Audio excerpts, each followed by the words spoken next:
Welcome back to Take a Wonder with Shebs, and on this episode we have Sara Minkara, former US Special Advisor on International Disabilities Rights. In this episode we dive into her journey as a Lebanese American woman, how she navigates the world travelling as a blind leader, and why true inclusion is actually a smart investment for everyone.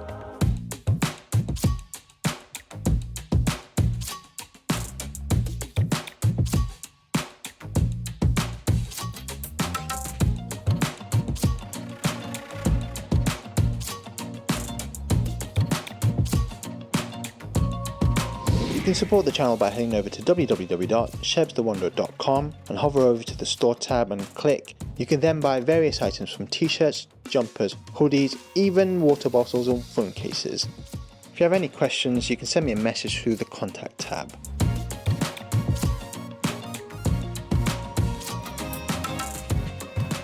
But no, I really appreciate you coming on the show, because it was, I think 6 months ago, I think I asked you to come on, but obviously with your schedule and you're very busy and stuff, but I appreciate making the time to discuss your journey, and also as an impaired traveler as well. I think it's really important for people to see what it's like to travel. I think you'll probably be able to tell a really good story anyway to our audience. No, I'm excited. I'm excited. And I think,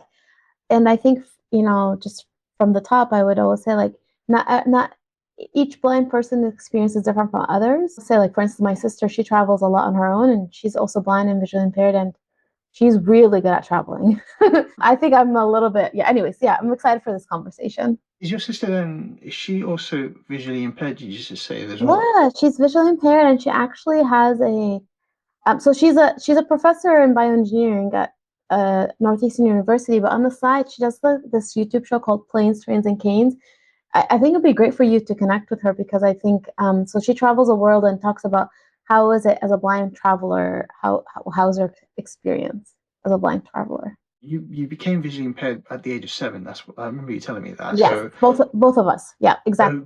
So is it something that's in? Did the doctors figure out? Is it genetics? It's genetics. And we both have macular degeneration and Conrad dystrophy. So it kicks in at age 7.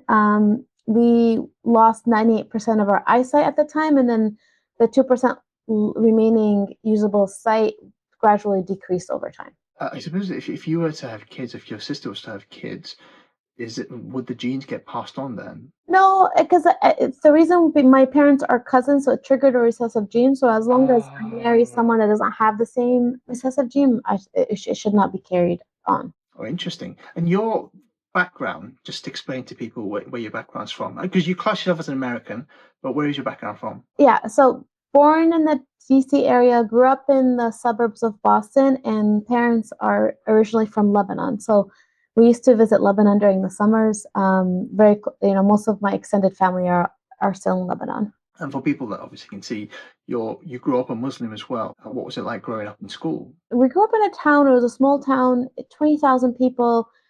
We were the only Muslim family at that time. I think now there's a few more Muslim families in that town, but because we were with our classmates from age 5 all the way to age 17, I don't think it felt different.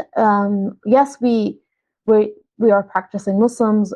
I would pray in school. I would fast when it was Ramadan. I would wore the hijab starting in middle school, all these different things. But I think because I knew my classmate from early on, it didn't feel weird or different. And then on the weekends, we used to go to the Islamic school in our local mosque. And then when I went to college, that's where I was exposed to more Muslims, if that makes sense, that were my peers. So I think in some ways, being Muslim in the US, growing up as a Muslim American, was so much better, because it kind of, you intentionally start doing the Muslim practices because you believe in them, rather than because culturally everyone is doing it, if that makes sense. I grew up as obviously a Muslim here in the UK, and thank you for actually asking me to write a piece, because I wrote a piece for your Substack, for your platform, about what it was like to grow up as a Muslim, and then what's going on here within the UK, actually, because I wrote about how a very prominent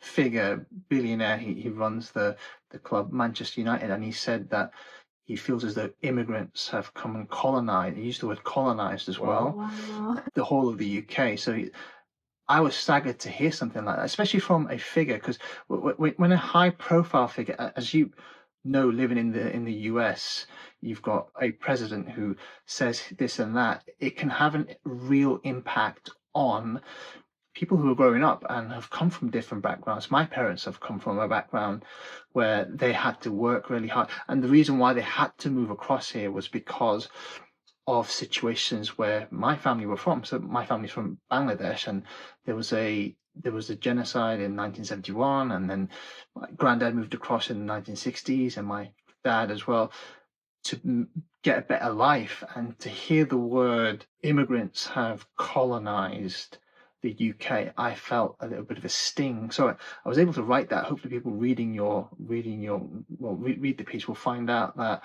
words have dangerous effects, and people listening that may not necessarily, can be quite easily influenced. Obviously, as you might know, hopefully people reading my piece will understand that no, we there's a lot of hard work that we put into where we are today and stuff. And I think that the misconception that people see as us Muslims anyway, hopefully people see the good and seeing what we do anyway, if you and I do anyway. So hopefully it's to inspire. My aim is, I wrote in the piece, is to inspire a generation, the next generation, and to do better. Does that make sense? Totally. And I think it's so funny, that person that you're mentioning. I mean, it's kind of ironic as well. I mean, in terms of the word colonizing, right? Yeah, and but by the way, he's the seventh richest British man, so he's a billionaire. So he's got 17 odd billion or something in terms of his empire. But the thing is that what's really funny is he emigrated to Monaco to avoid or mitigate paying tax. So technically, he's an immigrant himself, moving across to Does another he see country. himself that way? I don't think so. Well, so because he's white and he's moving to a country or a destination that is a haven that's probably full of other white folks, it doesn't really matter. To your point, Shabs, I think even like, let's take from even the US example. I mean, we are a land of immigrants, right? Like, US was born out of actually, taking over, our Native American lands, and then immigrants, and it's just immigrants over time. So I think, and I think it takes us back to, and this also connects to disability, not just religion and ethnicity, and also disability in some ways. Like, society will always have a way of like, who has more value than others, right? And and assuming that person's worth and value, rather than, let's take a step back, let's see this person as a human, let's really hear their story, and what they are.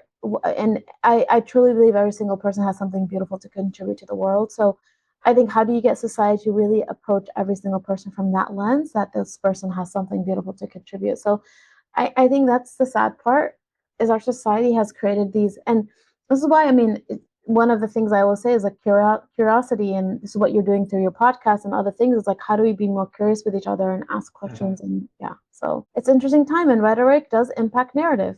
Rhetoric, it impacts our reality. And I mean, I don't know if this impact, like, you experience this, but like, I grew up during 9/11, like 9/11 time, post 9/11 was, for Muslim Americans, was not easy. Your disability, where people see your disability, but they also see you as a Muslim growing up in 9/11.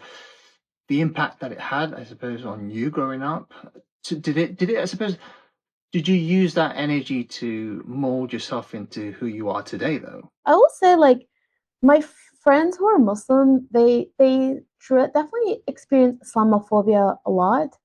I feel like my main initial experience is usually ableism before Islamophobia. It's very fascinating. My ableism is so much stronger. What I deal with on a, and I think they see my disability before they see me as a Muslim. And I think in some ways that's, ableism protected me from Islamophobia, but ableism is not also easy. It's like, it has its own kind of impact as well. They see your disability first.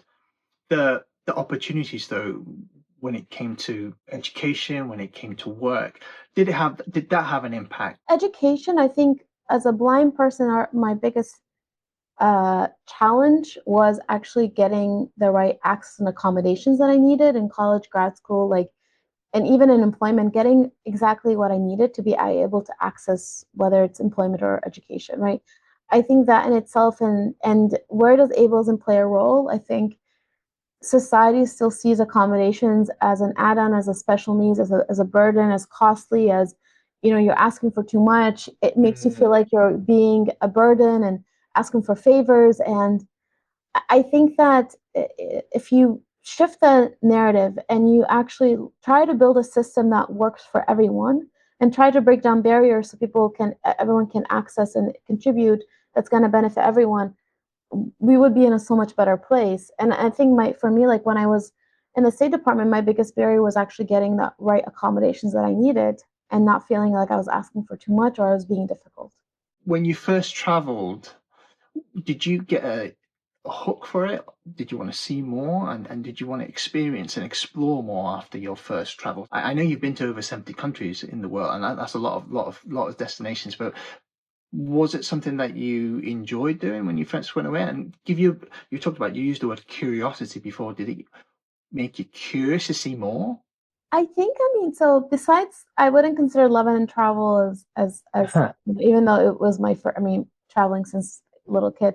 But beyond that, I think my first travel was when I was in college. I went to the World Youth Congress. I think I was 19. It was in Turkey at that time. And I fell in love with traveling. I think that was my first initial kind of trip on my own. I went with my classmate and my friend, my best friend from college, Sarah Chang, and we just had a beautiful time. And I think I became much more in love with traveling. Just for me, it's the conversation, interacting with people, being just talking to folks from different cultures, the smells, the sounds, the food. And I think sometimes because you're blind, you tend to. I remember this specifically. I was standing in the conference, and I heard the call to prayer because we're in Turkey. You can hear it in the mosques, and so I asked this gentleman. I was like, "Hey, are you going to the mosque?" And he's like, "Yeah." I was like, "Can you guide me there?" And then so he looks. I mean, I'm like, and this my friend describes this afterwards to me. So he looks at me. He looks at my cane. He looks at me. He's like, how am I gonna guide this woman? Like, what am I gonna do? So what he ended up doing is he took the bottom of my cane and started pulling me. Oh. So he's like pulling the cane, and I'm like holding, and I was like, that's so wrong. You're not supposed to do that. But I just found it so funny and actually so human-like, because he was like trying to find a way, because he didn't speak English that well. He couldn't guide me through English, so I don't know. Those interactions were just my favorite, and you also learn how to be so open and flexible, and really, yeah. Anyway, so that's kind of a story I remember from my first trip. I'm obviously an able body in terms of I can see, but for you, because your experience, because I want people to understand what it's like if you are visually impaired. Would I be right in saying that your senses are intertwined in terms of you can feel and smell everything and feel the people's energy? Definitely. And for me, I love places where you can feel the nature more, because I'm more nature, and I like to feel and breathe and smell and feel the nature. My favorite is also when I'm able to have more one-on-one conversations with people from that country. Those interactions, those mean a lot to me, more than if I'm in a place where there's so much stimulation and so much going on. Like, I'm not a fan of New York City. It's just for me, like too much going on. And I think that, but for someone like my sister, she loves that. So I think to each his own. And some people are really good at I call it spatial intelligence. And some blind people are good at that. Like my sister, like if you describe exactly, or if she walks a path once, she'll remember it. It's really impressive. Like, she's really good at spatial awareness, spatial intelligence. I don't have that. Okay. Mine is I'm more intuitive with kind of people and talking to people and that kind of stuff. So when I'm navigating, I always like to navigate with a friend, with someone I can trust. That's my preference. Doesn't mean that some blind people can navigate on their own. Does that make sense? So I think that's really important to kind of make a distinction, because again, like some places, if you don't speak the language and you need to go from point A to point B, and you're not, you spatially, you're not kind of, you're not aware, you don't have the knowledge of getting to that places. I think it could be difficult for some people, and for others, they can figure it out. So I have a friend that they know the train systems, they can memorize the train stops, the train systems really well, and be able to navigate the trains on their own. Does that make sense? So yeah. Thinking in, because I sometimes get frustrated when I travel and I see things and I think, oh, this could be done better, this could be done better. I suppose as someone who is visually impaired, is there a frustration sometimes when you travel that potentially there could be more to help you navigate towards certain places? Do you feel as though within the UK and Europe, and Asia's not fantastic, there are things that are done for people who have certain disabilities? The US, when I've traveled there, I don't necessarily know as much. So what would you say is the biggest frustration when you travel, I suppose, within the US? And then when you travel abroad, would you say? I think one is, so if you're looking at it from point A, like let's say you're landing in an airport, the first step is the disability services, whether the disability services are great or not. I think the disability services, like for instance, I'm not a big fan of Heathrow Airport. They tend to, when the disability services come to you, they don't even ask you like, hey, like we're gonna go to 1, 2, 3. Is that okay with you? Like they just like take you as if you're a little kid, and they don't even, and then put you in this room and you wait. So I think disability services, in terms of like human-centric approach, and you are able to, as an individual, say what you need and have like a dignified conversation. And I think that's number one. And then when you land, and then you're able to, if there's a place where you're able to easily take, like here in the US, take Uber or Lyft, and for me that's accessible in my app. I can do that and have someone help me get into that. And if I then that Uber will take me to my first destination, let's say the hotel.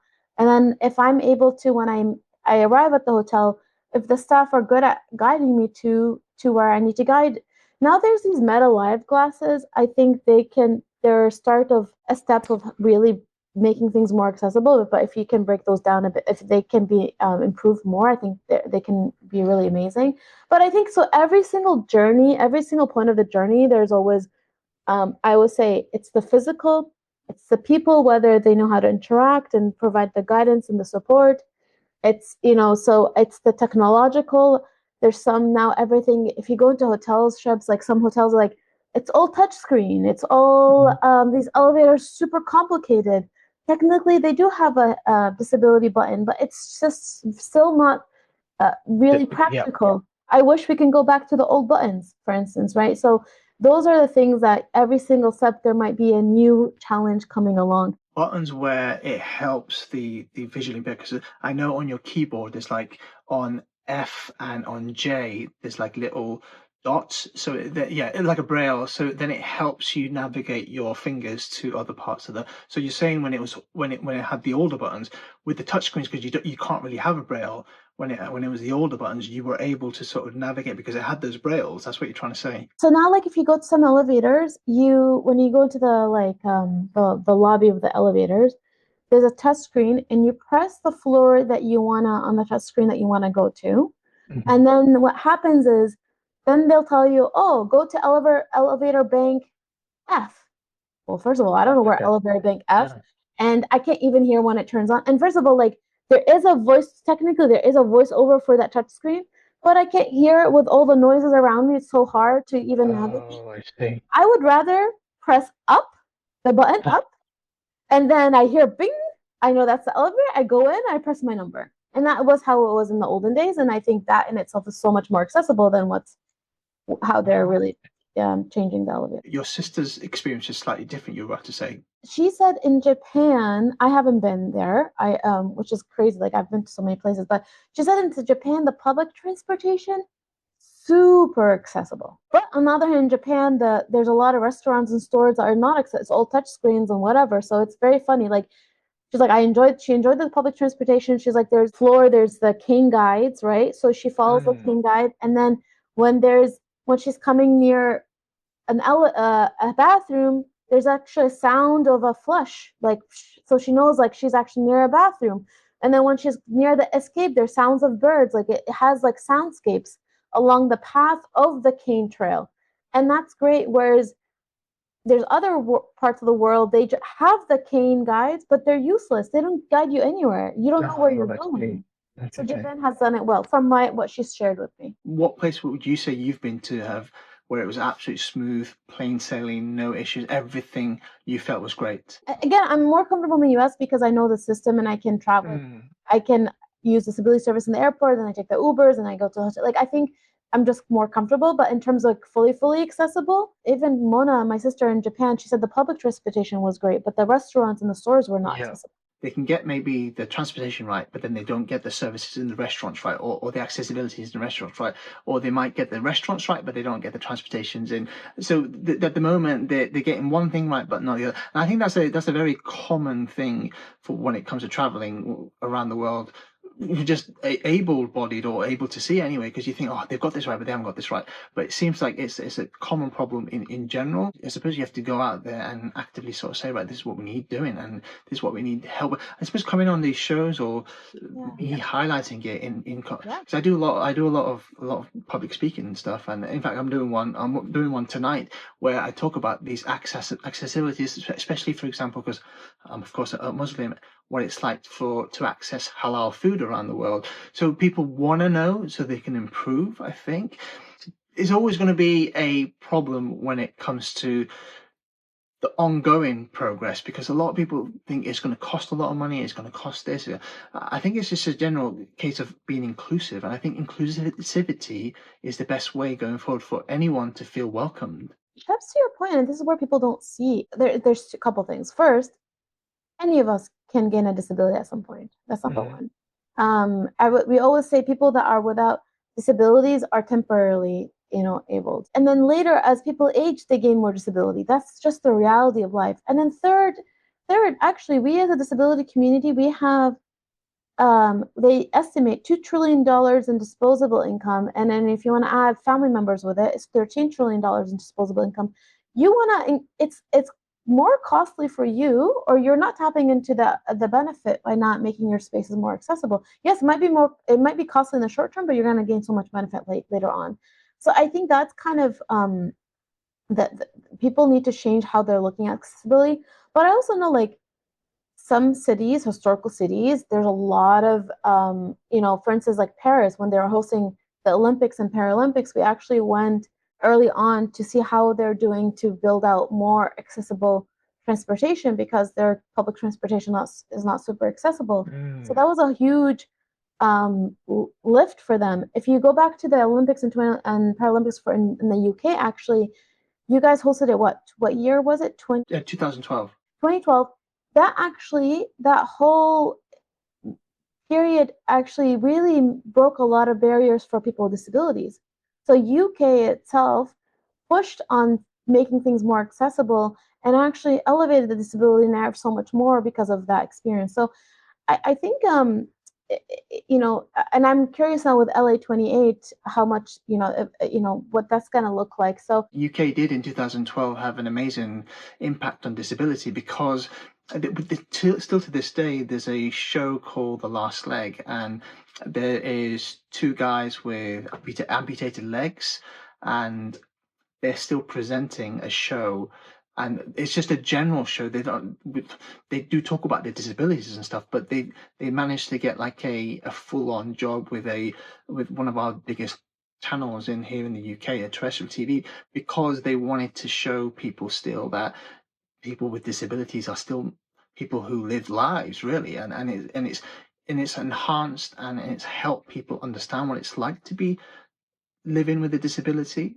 In the US, I mean, we are better at enforcing accessibility in terms of like the physical infrastructure. So I think physical infrastructure will be a fine. I don't know. I mean, again, I would be building wise, I think it'll be fine. Transportation wise, I'm curious, because LA itself is an interesting space. But I think narrative wise, entertainment wise, I mean, it's happening in LA where Hollywood is. I think Hollywood still has so much more work to do on disrupting the narrative on disability and entertainment, I think UK has done a much better job actually on that. So I would be curious if there's going to be any kind of really progress on that front because I would be curious because I think UK has opened a lot of doors when it comes to disability, narrative, media, entertainment, etc. Hopefully we're not going to go backwards, because it tends to happen, doesn't it, where we go 100 steps forwards and then we take 50 steps back. So hopefully it's not the case, and we hopefully keep moving forward. I think people generally are more tolerant. I especially because a couple of years back, I don't know whether you remember this, but there was a bit of a riot, and it was a riot. No matter which way you look at it, it was towards Islam, and it was in Islam. I felt it was anyway, because they were attacking mosques, etc. But 20, 30 years ago, 40 years ago, I remember, well, I don't remember this, but my parents told me that when that was happening, no one really helped out mosques or people with color and stuff. But 2 years ago, the community, white, blacks, Chinese, they all got together to say this is my mosque as much as it is for these people who go pray in it. So that's the difference. 40 years on, people have become more aware and more welcoming as well. And I like to think there are good in everyone, to be honest, and hopefully everyone has that. And that's why I really wanted to bring you on, to really show that you've got a life, you like to travel, you've got one of the things as well, by the way, you were able to go into office with Joe Biden. That's an unbelievable achievement. How did that come about? Was it something that you were looking to do, or was it something that just fell into your hands? I think it more the latter. I mean, it's subhanAllah. I think the first special advisor was Judy Heumann, who was a legend, and I met her when she was special advisor and I was in college, and she kind of took me under her wings, and I didn't think I would, be the second special advisor. I think for me, it just kind of it's beautiful to see how things all came together. When Biden was running, that last year running into the elections, I was then pulled in. Judy actually pulled me into co-chairing the disability foreign policy part of the campaign, and there we go. My entire background has been around disability inclusion, from nonprofit grassroots level to, and then leading into, and then I did a public policy degree, and then leading all the way into this work. So I don't know. I think it's just been such a beautiful privilege and an honor to have done that work, and just being able to travel to places like Cuba. I don't think I would have been able to go to Cuba and meet mothers who have kids with disabilities, and really seeing kind of just being able to see the humanity behind and the beautiful stories of how much they're just pushing so hard to make sure their kids are getting the right education and stuff like that. And they remind me so much of my mother. So I think just, wherever we've traveled, I've seen people that, I don't know, their stories really spoke so much to kind of what the world needs to see and what we need to elevate. And what I really admire about you is the fact that you have, on an international scale, with the job that you had as a special advisor, I'm sure you tried to get countries, other nations, because you travel as a diplomat, to get other nations to see what it's like to have disabilities, etc. But within my world, for example, the world of travel media, it doesn't necessarily have really odd to say, because we're talking about travel where everyone travels daily on a daily basis. It doesn't necessarily have the coverage that I believe it should do, because here's me doing a show with someone who is visually impaired, but that will probably be the only show that anyone does throughout. No one else would even think about it, because at the end of the day, I did a talk back in January where money it rules the roost, and I see it as a really bad way of thinking, because the industry for us, for example, has been, there seems to be not much money at all, because the businesses aren't getting their return, so the ROI is really bad. So I said, well, why not look into markets where people who, like myself, for example, who are Muslim, that market is huge. Why not look into the market where people who are visually impaired? Why not? Because these people want to travel as well, or people who are deaf. All of these sort of things, I believe, needs to be done more and more to help people, and then also it educates people as well. Because then the person who was trying to help you when you went traveling was holding onto your cane. If he knew what it was like, and if there was more stories out there, he wouldn't have done that, you see, because there would have been more stories resonating around the world to sort of say, oh, actually, no, this is how it's done. The thing is that all you want is to be heard, isn't it? Your story to be heard. You being part of the Biden administration, a big progress, because it wouldn't have been the case 10, even 5 years ago, 10 years ago. So to do what you've done, I have huge admiration, and hopefully what you've done has encouraged other nations, other individuals to do better, I would say. Shabs, I think you hit on a really important point. I think one is disability is not a sexy topic, unfortunately, yet. And then second is, but the more, if there's ways, the more we can mainstream disability into different conversations, whether it is travel shows, whether it's entertainment, whether it is media, then people become more aware in terms of how to interact with people with disabilities. And I mean, for me on a daily basis when I'm traveling, there's so many different weird, and even here in the US, weird interactions where people are either like grab your arm and assume they know what I need, or they'll kind of take take my hand with the cane and trying to navigate me through this, or they talk to me like a little kid, or they'll talk to my friend who's walking with me and as if I'm not here, all these different things. And they happen on a frequent basis. And I think the more that there's exposure, the more that people are aware of how to interact. And I think for us, as I want to combine kind of us as Muslims, and there's a lot of Muslims with disabilities, one of our most important place to travel is to Umrah and Hajj, right? Hajj.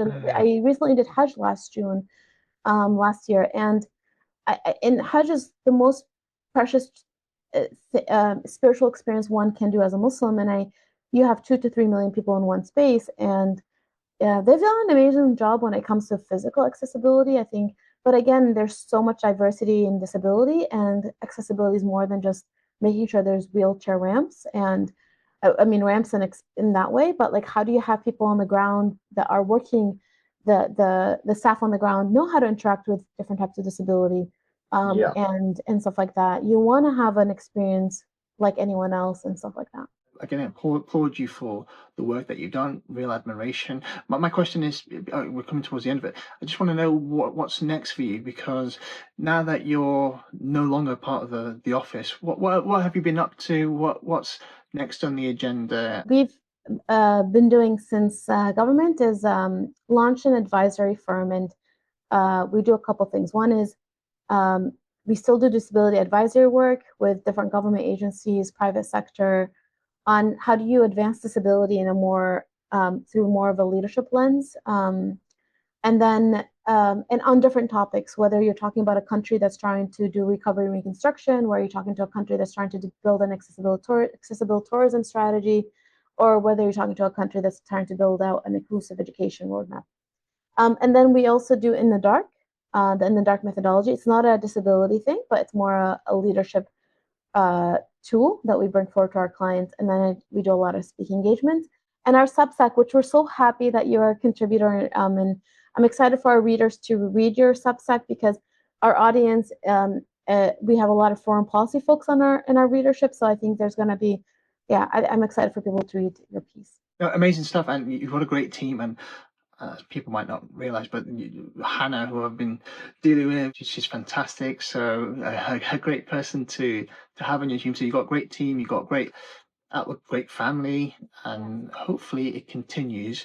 Just before you go, just tell us where your Substack is, how people can subscribe to it, or because you also have a paid membership as well, don't you? Yeah, we do. I mean, so Curious Construct is the name of our Substack, and there's definitely, I mean, you can be a free subscriber, but we also have a paid subscription. So I definitely recommend people to do paid subscription. And yeah, it's a place where I either write pieces where, we're rethinking system solutions and spaces and being more curious. And then we also invite contributors, and we're happy that we have Shabs as one of our contributors. Well, Sara Minkara, it's been absolutely amazing to have you on the show. Thank you very much for giving your time and telling us your story as well. And hopefully I get to see you very soon and we can speak more about your travels and more about your journey. Sounds good. Shep's really great talking to you. Appreciate you. Thank you. Don't forget to subscribe to my channel and hit the bell button to never miss an episode. Watch all my previous episodes from the show. You can follow me on all my social media platforms. You can also become a patron of the channel and support me on my journey in producing more of these shows. The link is in the description. That's it for Take a Wonder with Shebs. Hope to see you all very soon. Until next time, bye for now.